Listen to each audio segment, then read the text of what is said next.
করতেছে। আমি যখন এসে শুনলাম আপনাদের এলাকার অধিকাংশ মানুষ বিদেশে থাকে, তখন আমার মনের মধ্যে হলো এর কি বউগুলার খবর কি না। যখন বিদেশে স্বামী চলে যায়, আমি বলছি বিয়ে করার আগে যাও। আমার ওয়াজের মধ্যে আছে, দেখবেন, বিয়ে করার আগে যাও। আবার বিয়ে করলে বাচ্চা কাচ্চা যখন হবি, অন্য কারোর সাথে পরকিয়া করার সুযোগ থাকবি না, তখন যাও। জোরে কোন কথা ঠিক কিনা? সব বাপ মায়ের জমি বিক্রি করে বিদেশে যায়, আর বইয়ের নামে অ্যাকাউন্ট করে, টাকা পাঠায়। বাপ মা যখন মোবাইল করে, বাবা জমি বিক্রি করে তোর সৌদি আরব পাঠালাম, তোর খবর কি? বলে মা ধরা খাসি, 3 বছর হলে জেলে আছি। এদিকে শালা বইয়ের অ্যাকাউন্টে টাকা পাঠায়। মাকে বাবাকে মিথ্যা কথা বলে বাড়িতে আইসা রাস্তার মোড়ে শোনে ওর বউ আর বাড়িতে নাই, দেওয়ার সাথে পালাই গেছে। জোরে কোন ঠিক কিনা ভাই? আমার মা বোনদেরকে পর্দানিশী হওয়া লাগবে।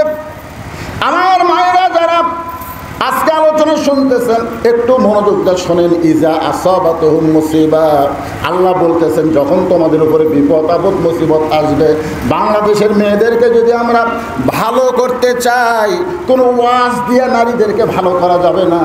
ভালো করতে গেলে আল্লাহর কোরআনের আইন লাগবে। ধরে বলেন ঠিক কিনা? আপনার বলেন তো, মেয়েদের ভালো করার আইন আল্লাহর কোরআনে আছে না নাই? কি আইন? এই মাঝখান থেকে কে উঠল রে? না, ওঠা বসা যদি করেন তা আমিও উঠি। কিসের মুরব্বী? ও একটা হয়েছে ভাইরাল মুরব্বী। কি খালি মুরব্বীর দোষ? শোনেন, কোরআনের মাহফিল থেকে যারা উঠবেন, কি জন্য উঠতেছেন? পেশাব করার জন্য। আজকে এই কোরআনকে মহব্বত করে যতক্ষণ আমি কথা বলবো, মুসিবত এবং বিপদ, ইন্না লিল্লাহি ওয়া ইন্না ইলাইহি রাজিউনের তাফসীর করব, যদি 1 ঘন্টা 1.5 ঘন্টা 2 ঘন্টা লাগে, কোরআনকে মহব্বত করে যারা বসাই থাকবেন, পেশাব লাগার পরেও যারা উঠবেন না, ওয়ানুনাজ্জিলু মিনাল কোরআনি মা হুয়া শিফাউ ওয়া রাহমাতুল লিল মুমিনিন, এই কোরআনের ওসিলায় সমস্ত বেদি বেরাম আল্লাহ তার ভালো করে দিবে। কতগুলো মানুষ হাতে দেখবেন আমার কয়, হুজুর পেশাব করে পানি নেই, তারপরে টপ টপ করে পড়ে। হুজুর কি তোর এরকম ব্যারাম ধরলো কেন? এই ব্যারাম ধরার কারণ হলো কোরআনের সঙ্গে বেয়াদবি করছে। তোর এখন ঠিক পেশাব লাগার পরে উঠবেন না, বসে থাকবেন। অত্যন্ত গুরুত্বপূর্ণ কথা। বর্তমান বাংলাদেশের প্রেক্ষাপটে আমাদের নারীগুলো যদি ভালো হয়ে যায়, ওদের পেটের ভিতর থেকে যে সন্তান আসবে, ওরা তাকবীর ছাড়া কোনো দল করবে না। যেই দলে আল্লাহর তাকবীর আছে, সেই দলের কর্মী হবে। জোরে কোন কথা ঠিক কিনা? বাংলাদেশে বড় বড় দল আছে, আছে না নাই? ওই দলের আল্লাহ আকবার তাকবীর দেন তো দেখি কত বড় বড়। আওয়ামী লীগের মিছিলের মধ্যে কেউ যদি বলে নারায়ে তাকবীর, ও ঘাট ধরে বাইর করে দিবে। জোরে কোন কথা ঠিক কিনা? কেন আমাদের দলের তো তাকবীর নাই। বিএনপির সালাউদ্দিন কাদের চৌধুরীর ছেলে হুম্মাম কাদের চৌধুরী একবার চিটাগাঙ্গে তাকবীর দিছিল। সমস্ত বিএনপির নেতারা মাথা নিচু করে আছে। সাংবাদিক গিয়ে বললো, আপনাদের মাথা নিচু কেন? বলে হঠাৎ হয়ে গেছে, এটা তো আমাদের তাকবীর নয়। তাহলে তাকবীর কার? ভালো মায়ের সন্তানগুলোই তাকবীর আলা দল করে। জোরে বলেন কথা ঠিক কিনা? আমাদের মাগুলো ভালো হোক, এটাকে আমরা চাই না? দরকার চাই কি চাই না? তো কি দিয়ে ভালো করবেন? ওয়াজ দিয়া? আমার ওয়াজ দিয়া কোনোদিন মা বোনেরা ভালো হবে না। মা বোনদেরকে ভালো করতে গেলে আল্লাহ পবিত্র কোরআন কারিমের মধ্যে বলেন, অকরনা ফি বুয়ুতিকুন্না ওয়ালা তাবাররুজনা তাবাররুজাল জাহিলিয়াতিল উলা। আমি ঘরের মধ্যে থেকে বাংলাতে দেখলাম এত মা বোনের আসতেছেন, পুরুষের চাইতে বেশি। তো এদের জন্য কিছু ওয়াজ করার দরকার আছে না নাই? গভীর রাত্রে খাদিজাতুল কুবরা রাসূলের হাতটা ধরে কাঁদতেছেন। আল্লাহ নবী বলে, খাদিজা কাঁদেন কেন? বলে, কান্দার কারণ হলো যে কোনো সময় আমার মৃত্যু হবে। যে কোনো সময় আমার মৃত্যু হবে। যারা প্রকৃত আল্লাহওয়ালা হয় যে কোনো সময় তাদের মৃত্যু হবে, এই বিশ্বাস থাকে তাদের কলিজায়। জোরে বলেন কথা ঠিক কিনা?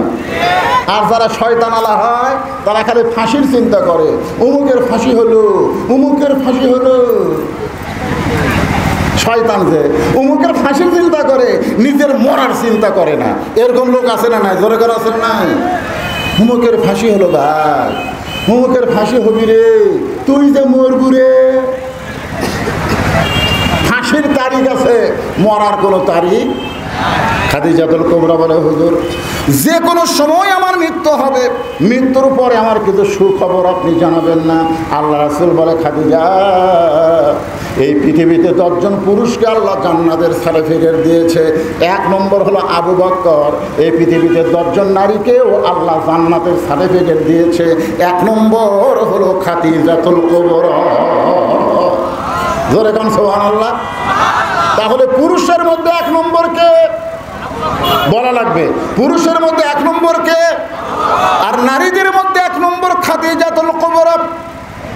আল্লাহর নবী খাদিজার দিকে তাকাই বলে, খাদিজা 1 নম্বর জান্নাতি হওয়ার কথা শুনে আপনার কেমন লাগতেছে?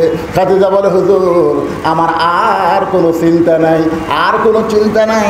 মরার পরে আল্লাহ যখন 1 নম্বর জান্নাতি বানাবে তাহলে আমার আর কোনো টেনশন নাই। রাসূল একটু কৌতুক করার জন্য মস্করা করে বললেন, খাদিজা পুরুষের মধ্যে 2 নম্বর হলো হযরত ওমর, তাহলে নারীদের মধ্যে 2 নম্বর কে হলে ভালো হয়? পুরুষের মধ্যে 2 নম্বর কে? তাহলে নারীদের মধ্যে 2 নম্বর কে হলে ভালো হয়? খাদিজা বলে, হুজুর 2 নম্বর যেন আল্লাহ আমার মেয়ে ফাতেমাকে দেয়। রাসূল চমকে গিয়ে বলেন, খাদিজা আল্লাহ আপনাকে 4টা মেয়ে দান করেছে। খাদিজার পেট থেকে 4টা মেয়ে আল্লাহ রাসূলকে দান করেছে। তাহলে আপনি 2 নম্বর ফাতেমার কথা কেন বললেন? আপনি রোকেয়ার কথা বলতে পারেন, আপনি জয়নাবের কথা বলতে পারেন, আপনি কুলসুমার কথা বলতে পারেন। আপনি রোকেয়া, জয়নাব, কুলসুমা না বলে ফাতেমার কথা কেন বলতেছেন? খাদিজা বলে, হুজুর আপনি হলেন বাবা আর আমি হলাম মা। কোন সন্তান কেমন এটা মা বলতে পারে, এটা বাবা জানে না। কোন সন্তান কেমন এটা কে জানে? এ কথা কন না কেন? কে জানে? মা জানে। আমরা বাপ কিন্তু বুঝি না কোনটা আমার সন্তান কোনটা পরের সন্তান। বাবু তো ঠিকই করতেছে। বাবাই আনন্দে মাতিয়া সাগরে ভাসাইয়া সেই যে চইলা যায় খবর লয় না। মাজন ধরিয়া উদরে কতই যতন করে, 10 মাস পরে পায় প্রসবের বেদনা। এমন দরদি ভাবে কেউ হবে না আমার মা গো। সুবহানাল্লাহ বলেন। খাদিজা বলতেছে, হুজুর আপনি তো বাবা, আপনি বুঝবেন না। আমি মা হয়ে বলতেছি, ফাতেমা যখন জন্ম নিছে, কি নিছে? এ কতক্ষণ কি নিছে? কুলসুমা জন্ম নিছে, আমি বুঝবার পারছি আমার প্রসব বেদনা হচ্ছে। জয়নাব জন্ম নিয়েছে, আমার প্রসব বেদনা হচ্ছে। রোকেয়া জন্ম নিয়েছে, আমার প্রসব বেদনা হচ্ছে। আর ফাতেমা যখন জন্ম নেয় আমার কোনো প্রসব বেদনা হয়নি। ফাতেমা জন্ম নেওয়ার পরে আমি মা হইয়াও তার ইজ্জত দেখতে পারিনি। ছোট্ট ফাতেমা জন্ম নেওয়ার সঙ্গে সঙ্গে তার 2টা হাত দিয়ে তার ইজ্জতকে ঢেকেছে। মাকেও পর্যন্ত তার ইজ্জত দেখতে দেয়নি। ধরে গেল সুবহানাল্লাহ। এই কারণে আমি বলতেছি ফাতেমাকে আল্লাহ যেন 2 নম্বর জান্নাত দেয়। আল্লাহ রাসূল বললেন, খাদিজা ফাতেমা তো জান্নাতি না। যেই বলছে ফাতেমা জান্নাতি না, খাদিজা দৌড়ে এসে বলি, রাসূলুল্লাহ ফাতেমা যদি জান্নাতি না হয় তাহলে ফাতেমার খবর কি? রাসূল বললেন, জান্নাতি নারীদের নেত্রী। এ সুবহানাল্লাহ। জান্নাতি না, জান্নাতি নারীকে আবার নেত্রী। খাদিজা বলে, তাহলে আমার 1 নম্বর হয়ে লাভ কি? ওগো আল্লাহর নবী, এখনো কেউ শোনেনি আমি আর আপনি। আপনি পাল্টান, আপনি পাল্টান, আমাকে জান্নাতি নারীদের নেত্রী ঘোষণা করেন আর ফাতেমাকে 1 নম্বর জান্নাতি কন। কারণ কেউ যখন এখন শোনেনি পাল্টান। রাসূল বলে খাদিজা আপনি যদি 1 নম্বর হন আর আপনার মেয়ে যদি নেত্রী হয় অসুবিধা কি? বলে হুজুর আপনি মরদ মানুষ বুঝবেন না, মেয়েরা কোনোদিন কাউকে উপরে থাকতে দিতে চায় না। হাসিনা যতদিন ছিল খালেদার কঠিন অসুখ, বিদেশে যাওয়ার জন্য বহু অনুরোধ করছে, একই কথা বলে আমি আইনের বাইরে কিছু বলবার পারব না। অথচ যে হাসিনার পতন হলো খালেদাকে মুক্ত করে দেওয়া হচ্ছে। জোরে কোন কথা ঠিক?